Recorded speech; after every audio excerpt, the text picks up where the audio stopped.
നമസ്കാരം. മൂവാറ്റുപുഴയിലെ വാർത്തകളും വിശദാംശങ്ങളുമായി ന്യൂസ് എറ്റേറ്റ് ആരംഭിക്കുന്നു. നോക്കാം ഇന്നത്തെ പ്രധാന തലക്കെട്ടുകൾ.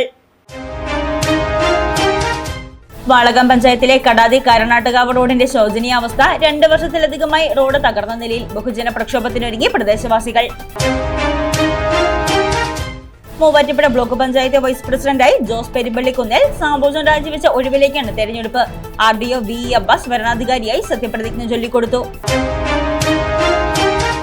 നവചിന്ത കലാ സാംസ്കാരിക വേദി സാഹിത്യ സായാഹ്നവും പുസ്തക പ്രകാശനവും ശനിയാഴ്ച. പ്രശസ്ത എഴുത്തുകാരൻ ബെന്യാമിൻ പുസ്തക പ്രകാശനം നടത്തും. ഭാര്യയെ കൊലപ്പെടുത്തിയ കേസിൽ ഭർത്താവ് അറസ്റ്റിൽ. പിണ്ടിമന സ്വദേശി ചിറമേൽ ബിജുവിനെയാണ് കോതമംഗലം പോലീസ് അറസ്റ്റ് ചെയ്തത്. പ്രിയദർശിനി ബസ് വീണ്ടും തകരാറിലായി. മൂവാറ്റുപുഴ അൽ-അസർ മെഡിക്കൽ കോളേജ് റൂട്ടിൽ സർവീസ് നടത്തുന്ന ബസ്സാണ് തകരാറിലായത്. തുടർച്ചയായ 3-ാം ദിവസമാണ് ബസ് സർവീസിനിടെ തകരാറിലാകുന്നത്.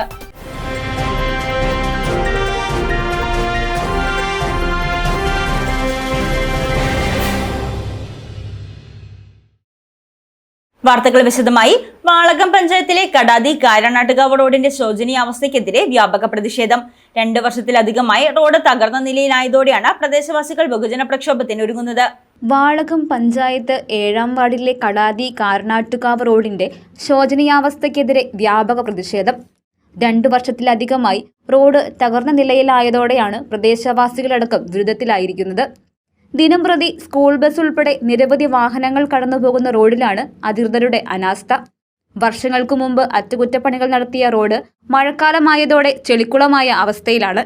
റോഡിന്റെ അറ്റകുറ്റപ്പണികൾക്കായി പലതവണ ബന്ധപ്പെട്ട അധികാരികളോട് ആവശ്യപ്പെട്ടിട്ടും ഫണ്ട് അനുവദിക്കാൻ ഇതുവരെയും വേണ്ട നടപടികൾ കൈക്കൊള്ളുന്നില്ലെന്ന് മുൻ വാർഡ് മെമ്പർ PN മനോജ് പറഞ്ഞു.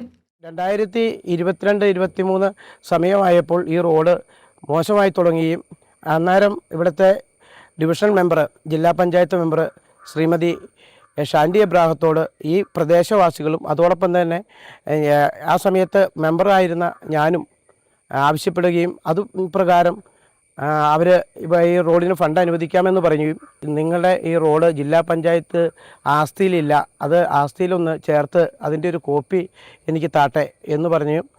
അതിന് പ്രകാരം വാളകം ഗ്രാമപഞ്ചായത്തിൽ ആസ്തി രജിസ്റ്ററിൽ ഒഴിവാക്കുന്നതിനും വാളകം പഞ്ചായത്തിൽ നിന്ന് ഒഴിവാക്കി നമ്മുടെ ജില്ലാ പഞ്ചായത്തിലേക്ക് ആസ്തിയിൽ ഉൾപ്പെടുത്തുവാനും ആയി തീരുമാനമെടുക്കുകയും ആ തീരുമാനത്തിൻ്റെ കോപ്പി ജില്ലാ പഞ്ചായത്ത് ഡിവിഷൻ മെമ്പർക്ക് നൽകുകയുണ്ടായി. പിന്നീട് ഈ റോഡിന് ഫണ്ട് ചോദിച്ചപ്പോൾ ഫണ്ട് കുറവാണ്, അടുത്ത പ്രാവശ്യം ആവട്ടെ എന്നൊക്കെ പല പ്രാവശ്യം പറഞ്ഞപ്പോഴത്തേക്കും ഈ റോഡ് മോശമായി തുടങ്ങിയതിനാൽ ജനവികാരം ആളുകൾക്ക് ഈ റോഡ് നന്നാവണം എന്നുള്ള തരത്തിൽ ഇവിടുത്തെ പ്രധാന റെസിഡൻ്റ് അസോസിയേഷൻ, അതുപോലെ സാംസ്കാരിക പൊതുപ്രവർത്തന രംഗത്തുള്ള ആളുകൾ ഇവരെല്ലാവരും ജില്ലാ പഞ്ചായത്ത് മെമ്പറെ നേരിട്ടും അല്ലാതെയും എല്ലാം ബന്ധപ്പെടുകയും അവർ ഫണ്ട് അനുവദിക്കാൻ ഫണ്ട് കുറവാണെന്ന് പറയുകയും ചെയ്തു. പുതിയ ഭരണസമിതി വന്നിട്ടും ഈ റോഡിന് ഫണ്ട് അനുവദിക്കുകയോ അത്തരത്തിലുള്ള നടപടികളോ ഉണ്ടായില്ല. വാളകം ഗ്രാമപഞ്ചായത്തിലേക്ക് ഈ വരുന്ന 4-ാം തീയതി LDFൻ്റെ നേതൃത്വത്തിൽ ഈ ഭരണകക്ഷിയുടെ കെടുകാര്യസ്ഥതയും ഇതുപോലെയുള്ള ജനങ്ങൾക്കെതിരായുള്ള പ്രവർത്തനത്തിനും എതിരായിട്ട് ഇടതുപക്ഷ ജനാധിപത്യ മുന്നണി 4-ാം തീയതി പഞ്ചായത്തിലേക്ക് സമരം പ്രഖ്യാപിച്ചിട്ടുണ്ട്. അതുകൂടാതെ ഈ റോഡുമായി ബന്ധപ്പെട്ട് ബഹുജന പ്രക്ഷോഭം ഉടൻ തന്നെ നടത്തുവാനാണ് ഇവിടുത്തെ സാധാരണക്കാരായിട്ടുള്ള ജനങ്ങളുടെ തീരുമാനം. ഈ വാർഡിലെ മറ്റ് ഒരു റോഡും ൻ്റെയും പ്രവർത്തനത്തിന് ഈ പഞ്ചായത്തിൽ നിന്ന് ലഭ്യമായ തുക കൊണ്ട് ക്ലിയറായി ചെയ്യാൻ കഴിയുമ്പോഴും നമുക്ക് ഇത്രയും വലിയ ഒരു റോഡിന് ഏകദേശം 20 ലക്ഷത്തിനോളം മുകളിൽ രൂപ ചെലവഴിക്കാൻ ഒരു വാർഡ് മെമ്പർ എന്നുള്ള രീതിയിൽ സാധിക്കാത്ത ഒരവസ്ഥ ഇപ്പോഴും ഉണ്ട്. ഇപ്പോൾ തന്നെ ഈ വാളകം ഗ്രാമപഞ്ചായത്തിലെ ഒരു വാർഡ് മെമ്പർക്ക് ലഭ്യമാകുന്ന തുക 16 ലക്ഷം രൂപയെ താഴെ മാത്രമേ ഉള്ളൂ. അത്തരം ഒരു തുക വെച്ചുകൊണ്ട് നിരവധി റോഡുകളുള്ള ഈ പഞ്ചായത്തിൽ, പ്രത്യേകിച്ച് ഇതുപോലെ ജില്ലാ പഞ്ചായത്തിൻ്റെ ഇതായി കിടക്കുന്ന ഉൾപ്പെട്ട റോഡുകൾക്ക് ചെലവഴിക്കാൻ പറ്റാത്ത സാഹചര്യമുണ്ട്. വാളകം പഞ്ചായത്തിലെ കെടുകാര്യസ്ഥതയ്ക്കും ജനങ്ങൾക്കെതിരെയുള്ള പ്രവർത്തനത്തിനുമെതിരെ 4-ാം തീയതി ഇടതുപക്ഷ ജനാധിപത്യ മുന്നണിയുടെ നേതൃത്വത്തിൽ പഞ്ചായത്തിലേക്ക് സമരം നടത്തും. ജനങ്ങളെ പങ്കെടുപ്പിച്ച് ബഹുജന പ്രക്ഷോഭത്തിനടക്കം ഒരുങ്ങുകയാണ് പ്രദേശവാസികൾ. ജനങ്ങളുടെ ഏറെ നാളായിട്ടുള്ള ദുരിതത്തിന് എത്രയും വേഗം നടപടി സ്വീകരിക്കണമെന്നാണ് പ്രദേശവാസികളുടെ ആവശ്യം. മൂവാറ്റുപുഴ ബ്ലോക്ക് പഞ്ചായത്ത് വൈസ് പ്രസിഡന്റായി ജോസ് പെരുമ്പള്ളിക്കുന്നിൽ സ്ഥാനമേറ്റു. വൈസ് പ്രസിഡന്റായിരുന്ന സാബുജൻ രാജിവെച്ച ഒഴിവിലേക്കാണ് ജോസ് തോമസ് പെരുമ്പള്ളിക്കുന്നിലിനെ തെരഞ്ഞെടുത്തത്. മൂവാറ്റുപുഴ ബ്ലോക്ക് പഞ്ചായത്ത് വൈസ് പ്രസിഡന്റായി ജോസ് പെരുമ്പിള്ളിക്കുന്നേൽ സ്ഥാനമേറ്റു. വൈസ് പ്രസിഡന്റായിരുന്ന സാബു ജോൺ രാജിവെച്ച ഒഴിവിലേക്കാണ് ജോസ് തോമസ് പെരുമ്പിള്ളിക്കുന്നേൽ തെരഞ്ഞെടുത്തത്. തദ്ദേശ സ്വയംഭരണ സ്ഥാപനങ്ങളിൽ അധ്യക്ഷ, ഉപാധ്യക്ഷ പദവികൾ വഹിക്കുന്ന കോൺഗ്രസിന്റെ ബൂത്ത്, മണ്ഡലം, ബ്ലോക്ക് പ്രസിഡന്റുമാർ പാർട്ടി ഭാരവാഹിത്വം ഒഴിയണമെന്ന് KPCC നിർദ്ദേശം നൽകിയിരുന്നു.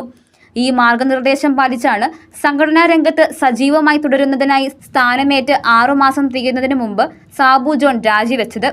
ബ്ലോക്ക് പഞ്ചായത്ത് ഭരണസമിതിയിൽ പ്രതിപക്ഷ അംഗങ്ങൾ ഇല്ലാത്തതിനാൽ തെരഞ്ഞെടുപ്പ് നടപടികൾ കൂടാതെ തന്നെ ജോസ് പെരുമ്പിള്ളിക്കുന്നേൽ തെരഞ്ഞെടുക്കപ്പെട്ടു. സ്ഥാനമൊഴിഞ്ഞ മുൻ വൈസ് പ്രസിഡന്റ് സാബു ജോൺ ജോസ് തോമസ് പെരുമ്പിള്ളിക്കുന്നേലിന്റെ പേര് നിർദ്ദേശിക്കുകയും വികസനകാര്യ standing committee chairperson Lizzy Jolly പിന്താങ്ങുകയും ചെയ്തു. തെരഞ്ഞെടുപ്പിൽ മൂവാറ്റുപുഴ RDO VE അബ്ബാസ് വരണാധികാരിയായി സത്യപ്രതിജ്ഞ ചൊല്ലിക്കൊടുത്തു. ജോസ് പെരുമ്പിള്ളിക്കുന്നേൽ എന്ന ഞാൻ മൂവാറ്റുപുഴ ബ്ലോക്ക് പഞ്ചായത്ത് വൈസ് പ്രസിഡന്റായി തിരഞ്ഞെടുക്കപ്പെട്ടതിനാൽ നിയമം മൂലം സ്ഥാപിതമായ ഭാരതീയ ഭരണഘടനയോട് യഥാർത്ഥമായ വിശ്വാസവും കൂറും പുലർത്തുമെന്നും ഭാരതത്തിന്റെ ഭരണാധികാരവും അഖണ്ഡതയും നിലനിർത്തുമെന്നും ബ്ലോക്ക് പഞ്ചായത്ത് വൈസ് പ്രസിഡന്റ് എന്ന നിലയിൽ എൻ്റെ കർത്തവ്യങ്ങൾ വിശ്വസ്തയോടും നിഷ്പക്ഷതയോടെയും ഭയമോ പ്രീതിയോ വിദ്വേഷമോ ഇല്ലാതെയും നിർവഹിക്കുമെന്നും ദൈവനാമത്തിൽ സത്യപ്രതിജ്ഞ ചെയ്യുന്നു.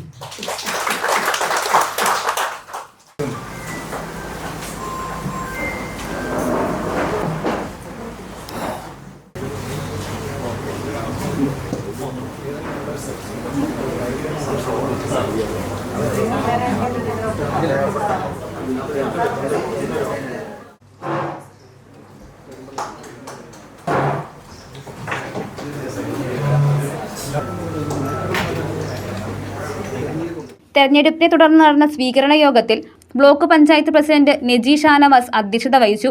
ആവൂര് ഡിവിഷനിൽ നിന്നുള്ള അംഗമായ ജോസ് പെരുമ്പിള്ളിക്കുന്നേൽ 2010-2015 കാലയളവിൽ മൂവാറ്റുപുഴ ബ്ലോക്ക് പഞ്ചായത്ത് പ്രസിഡന്റായി സേവനമനുഷ്ഠിച്ചിട്ടുണ്ട്. കൂടാതെ 2 തവണ മഞ്ഞളൂർ പഞ്ചായത്ത് പ്രസിഡന്റായും പ്രവർത്തിച്ചിട്ടുണ്ട്. DCC ജനറൽ സെക്രട്ടറിയാണ്. നാടിന്റെ വികസനത്തിനായി കക്ഷി രാഷ്ട്രീയത്തിന് അധീനമായി പ്രവർത്തിക്കുമെന്ന് ജോസ് പെരുമ്പിള്ളിക്കുന്നേൽ പറഞ്ഞു. എല്ലാവരും ഒരുമിച്ച് നിന്ന് എല്ലാ മണ്ഡലങ്ങളിൽ നിന്നുള്ള മണ്ഡലം പ്രസിഡന്റുമാരോട് എത്തിയിട്ടുണ്ട്. അതുപോലെ തന്നെ മറ്റ് ഭാരവാഹികൾ എത്തിയിട്ടുണ്ട്, ബ്ലോക്ക് ഭാരവാഹികൾ എത്തിയിട്ടുണ്ട്. ഇവരെല്ലാവരും ഒരുമിച്ച് നിന്ന് നാടിന്റെ വികസനവുമായി ബന്ധപ്പെട്ട് കക്ഷി രാഷ്ട്രീയത്തിന് അതീതമായി പ്രവർത്തിക്കാൻ നമുക്ക് കഴിഞ്ഞാൽ നമുക്ക് അത്ഭുതങ്ങൾ സൃഷ്ടിക്കാൻ കഴിയും. ഈ ഭരണം UDFന്റെ ഭരണ സമയത്ത് നമുക്ക് എത്രത്തോളം നമുക്ക് ഫണ്ടുകൾ സമാഹരിച്ചുകൊണ്ട് നമ്മുടെ നാടിന്റെ വികസനവുമായി ബന്ധപ്പെട്ട് പ്രവർത്തിക്കാവോ അത്രമാത്രം പ്രവർത്തിക്കാൻ എല്ലാവരും ഒരു മനസ്സായി നിൽക്കണം എന്നുകൂടി അഭ്യർത്ഥിക്കുന്ന ഈ അവസരം ഞാൻ വിനിയോഗിക്കുകയാണ്. ബ്ലോക്ക് പഞ്ചായത്ത് അംഗങ്ങൾ, പഞ്ചായത്ത് പ്രസിഡന്റുമാർ, ജനപ്രതിനിധികൾ തുടങ്ങിയവർ പങ്കെടുത്തു. കുറഞ്ഞ ചെലവിൽ അത്യാധുനിക ആരോഗ്യ പരിരക്ഷ. MCS hospital. We take care of your health. Navachintha കലാ സാംസ്കാരിക വേദി ഒരുക്കുന്ന സാഹിത്യ സായാഹ്നവും പോയാലി സക്കീർ ഹുസൈൻ രചിച്ച മസാറയിലെ പെൺജീവിതങ്ങൾ പുസ്തക പ്രകാശനവും ശനിയാഴ്ച. പ്രശസ്ത എഴുത്തുകാരൻ ബെന്യാമിൻ പുസ്തക പ്രകാശനം നടത്തും. നവചിന്ത കലാ സാംസ്കാരിക വേദി ഒരുക്കുന്ന സാഹിത്യ സായാഹ്നവും പോയാലി സക്കീർ ഹുസൈൻ രചിച്ച മസാറയിലെ പെൺജീവിതങ്ങൾ എന്ന പുസ്തകത്തിന്റെ പ്രകാശനവും ഓഗസ്റ്റ് 1-ന് കവിതാ ഓഡിറ്റോറിയത്തിൽ ശനിയാഴ്ച 3-ന് നടക്കുന്ന പ്രകാശനം പ്രശസ്ത എഴുത്തുകാരൻ ബെന്യാമിൻ നിർവഹിക്കും. സാമൂഹ്യ രാഷ്ട്രീയ നിരീക്ഷകനും എഴുത്തുകാരനുമായ രാഹുൽ ഈശ്വർ പുസ്തകം ഏറ്റുവാങ്ങുമെന്ന് പോയാലി സക്കീർ ഹുസൈൻ, സിജു വളവിൽ എന്നിവർ വാർത്താസമ്മേളനത്തിൽ അറിയിച്ചു. 2003 ഗൾഫ് മാധ്യമത്തിൽ എഴുതിയ മണൽ ചിത്രങ്ങൾ എന്ന് പറഞ്ഞ ആ കഥ ബന്ധപ്പെട്ടാണ് ഞാനൊരു പുസ്തക രൂപത്തിലാക്കിയിരുന്നു. അത് ജനുവരി മാസം വയലാർ ഷാദിന്ദർമ്മയാണ് അത് പ്രകാശനം ചെയ്തത്. ഈ കഴിഞ്ഞ ജനുവരിയിൽ പഴക്കാപ്പുഴ വെച്ചിട്ടാണ് ആ പുസ്തകം ഇറങ്ങിയത്. ഇപ്പോൾ ഞാനൊരു പുതിയ പുസ്തകം എഴുതിയിട്ടുണ്ട്. മസറയിലെ പെൺജീവിതങ്ങൾ എന്നാണ് ആ പുസ്തകത്തിൻ്റെ പേര്. ആ പുസ്തകത്തിൽ എൻ്റെ അനുഭവക്കുറിപ്പുകളാണ് ഞാൻ എഴുതിയിരിക്കുന്നത്. ഈ 11 അനുഭവക്കുറിപ്പുകളാണ് ഈ മസറയിലെ പെൺജീവിതങ്ങൾ എന്ന് പറയുന്ന പുസ്തകത്തിലുള്ളത്. മുൻ സാഹിത്യ അക്കാദമി സെക്രട്ടറി പായിപ്ര രാധാകൃഷ്ണൻ അധ്യക്ഷത വഹിക്കും. സുരേഷ് കീഴിലും, സിജു വളവിൽ എന്നിവർ പ്രസംഗിക്കും. പോയാലി മലയുടെ മണ്ണിൽ നിന്ന് മരുഭൂമിയുടെ മണൽപ്പരപ്പിലേക്ക് സഞ്ചരിച്ച ഒരു ജീവിതത്തിന്റെ ഓർമ്മകളാണ് സക്കീർ ഹുസൈന്റെ എഴുത്തുകളിൽ നിറയുന്നത്. കുത്തുകുടിയിൽ ലോഡ്ജിന് മുന്നിൽ പാർക്ക് ചെയ്തിരുന്ന ബൈക്ക് മോഷണം പോയി. ലോഡ്ജിന് മുന്നിൽ പാർക്ക് ചെയ്തിരുന്ന ബൈക്കാണ് ഹെൽമെറ്റ് ധരിച്ചെത്തിയ 2 യുവാക്കൾ ചേർന്ന് മോഷ്ടിച്ചത്. കോതമംഗലം കുത്തുകുഴിയിൽ ദേശീയപാതയോരത്തെ ലോഡ്ജിന് മുമ്പിൽ പാർക്ക് ചെയ്തിരുന്ന ബൈക്ക് മോഷണം പോയി. തിങ്കളാഴ്ച രാത്രി കുത്തുകുഴിയിലെ ലോഡ്ജിന് മുമ്പിൽ പാർക്ക് ചെയ്തിരുന്ന ബൈക്കാണ് ഹെൽമെറ്റ് ധരിച്ചെത്തിയ യുവാക്കൾ മോഷ്ടിച്ചത്. യുവാക്കൾ ബൈക്ക് തള്ളിക്കൊണ്ടുപോകുന്നതിന്റെ CCTV ദൃശ്യങ്ങൾ ലഭിച്ചിട്ടുണ്ട്. സ്ഥിരമായി ലോഡ്ജിന് മുമ്പിൽ പാർക്ക് ചെയ്യാറുണ്ടായിരുന്ന തൃശൂർ സ്വദേശിയായ വിദ്യാർത്ഥിയുടെ ബൈക്കാണ് മോഷണം പോയത്. കോതമംഗലം പോലീസ് കേസെടുത്ത് അന്വേഷണം ആരംഭിച്ചു. ത്രിതല പഞ്ചായത്ത് അധ്യക്ഷ ഉപാധ്യക്ഷ സംഗമം ഷിബു തെക്കുംപടം MLAയുടെ നേതൃത്വത്തിൽ നടത്തി. ഓഗസ്റ്റ് മാസം മുതൽ നിയോജക മണ്ഡലത്തിലെ ഓരോ പ്രദേശങ്ങളെയും ലക്ഷ്യമാക്കി MLA ഫണ്ട് വിനിയോഗിക്കുന്നതിനുള്ള പ്രവർത്തനങ്ങൾ ആരംഭിക്കുമെന്ന് MLA. കോതമംഗലം നിയോജക മണ്ഡലത്തിലെ പഞ്ചായത്ത്, ബ്ലോക്ക് പഞ്ചായത്ത് പ്രസിഡന്റുമാർ, വൈസ് പ്രസിഡന്റുമാർ, ജില്ലാ പഞ്ചായത്ത് അംഗങ്ങൾ എന്നിവരുടെ യോഗം MLA ഷിബു തെക്കുംപുറത്തിന്റെ നേതൃത്വത്തിൽ MLA ഓഫീസിൽ നടത്തി. നിയോജക മണ്ഡലത്തിലെ വികസന പ്രവർത്തനങ്ങൾ കൂടുതൽ കാര്യക്ഷമമായി മുന്നോട്ട് കൊണ്ടുപോകുന്നതിനും ജനകീയ പ്രശ്നങ്ങൾ നേരിട്ട് മനസ്സിലാക്കി പരിഹാരം കാണുന്നതിനുമാണ് യോഗം ചേർന്നത്. ഓരോ പഞ്ചായത്തിലെയും വികസന ആവശ്യങ്ങളും ജനങ്ങൾ നേരിടുന്ന വിവിധ പ്രശ്നങ്ങളും പഞ്ചായത്ത് പ്രസിഡന്റുമാർ യോഗത്തിൽ MLAയുടെ ശ്രദ്ധയിൽപ്പെടുത്തി. മണ്ഡലത്തിൽ നിരവധി വികസന പദ്ധതികൾ മുന്നോട്ട് കൊണ്ടുപോകുന്നതിനുള്ള തീരുമാനങ്ങൾ യോഗത്തിൽ കൈക്കൊണ്ടു. ജനപ്രതിനിധികൾ ഉന്നയിച്ച വിഷയങ്ങൾ പരിഗണിച്ച് അടിയന്തരമായി പരിഹരിക്കേണ്ട പ്രശ്നങ്ങൾക്ക് സമയബന്ധിതമായി പരിഹാരം കാണുന്നതിനുള്ള നടപടികളുമായി മുന്നോട്ടു പോകുമെന്ന് MLA അറിയിച്ചു. ആദ്യമായിട്ടാണ് ഈ സർക്കാർ വന്നതിന് ശേഷം ഇങ്ങനൊരു യോഗം വിളിച്ചു ചേർക്കുന്നത്. ഇത് എല്ലാ മാസവും 2ാം ശനിയാഴ്ച കൂടുന്ന നിലയിലാണ് ഇന്ന് തീരുമാനമെടുത്തിട്ടുള്ളത്.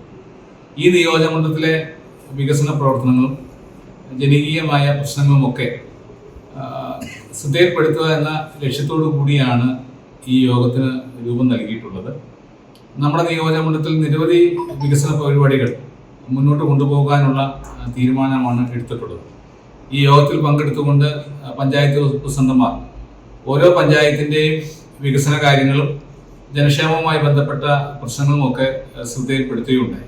അതെല്ലാം ഉടനെ പരിഹരിക്കുന്ന നിലയിലേക്ക് നമ്മൾ പോവുകയും അതോടൊപ്പം തന്നെ MLA ഫണ്ടിൻ്റെ വിനിയോഗം ഓഗസ്റ്റ് മാസം മുതൽ നമ്മൾ ഫലപ്രദമായി ഈ നിയോജകമണ്ഡലത്തിലെ ഓരോ പ്രദേശങ്ങളെയും ലക്ഷ്യമാക്കിക്കൊണ്ട് മുന്നോട്ട് പോകുമ്പോൾ അതിൻ്റെ സാധ്യത കൂടി ഇന്നത്തെ യോഗം വിലയിരുത്തിയുണ്ടായി.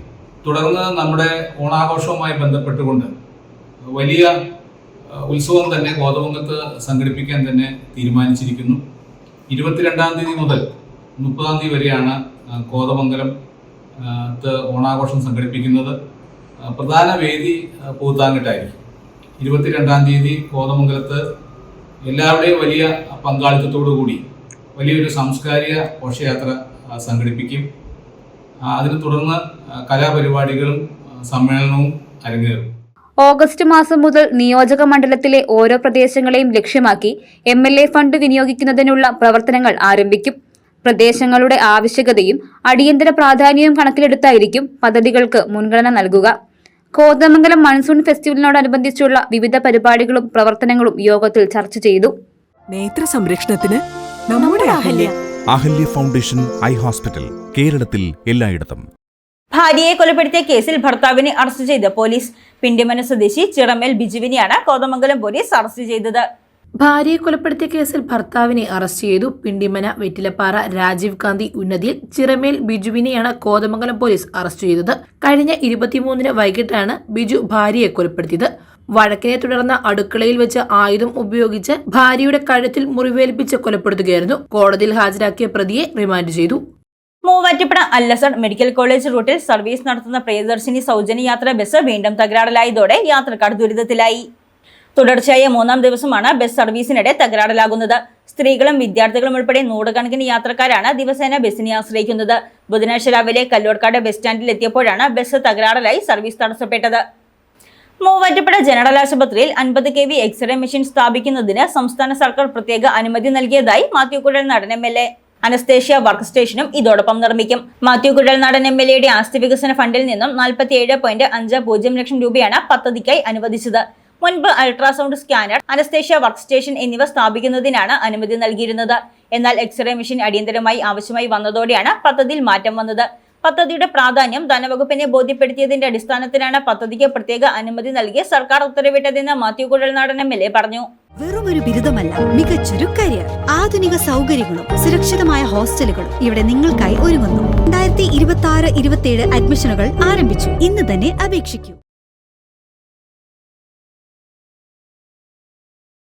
മൂവാറ്റുപുഴ പേടിക്കാപ്പള്ളി പുള്ളിച്ചാലിൽ പരേതനായ ബാബിയുടെ ഭാര്യ മീരാവുമ്മ 80 നിര്യാതയായി.